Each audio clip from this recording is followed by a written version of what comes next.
Another quick VideoPad tip with regard to sequences. I found another little trick you can do here. So say I've done a whole video, cut it into a million little pieces, and I haven't done anything to color through the whole video. It was kind of a dull day when I shot this video. My camera's set for a slightly less contrast than stock, so I could use a little punching up. Kind of limited to what I can really do. At any rate, I don't want to try to hit each one of these clips and do them individually. It would just take forever. I would just want a general thing for the whole sequence. So what I can do is create another sequence. Sequence 5. And I'm working on sequence 2. I don't go from here, I go up here and I go to sequences.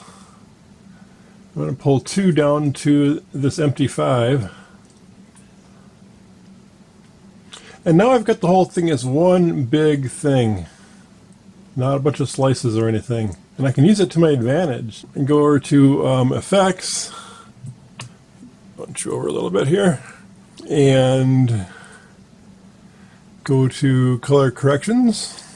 And for this, I'm going to leave Gamma alone for a second.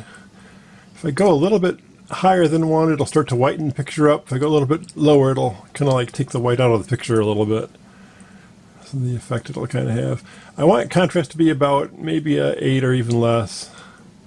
It kind of pops around to these numbers. Now 6 might actually be a good number.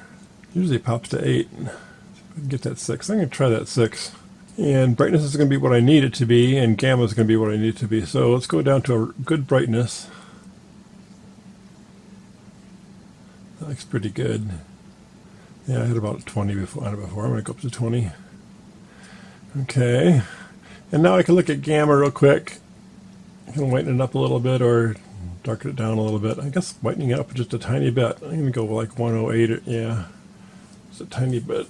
Make it look a little brighter outside. And that's all I'm going to do. It's kind of a mild correction. But I've applied it to the whole sequence over here.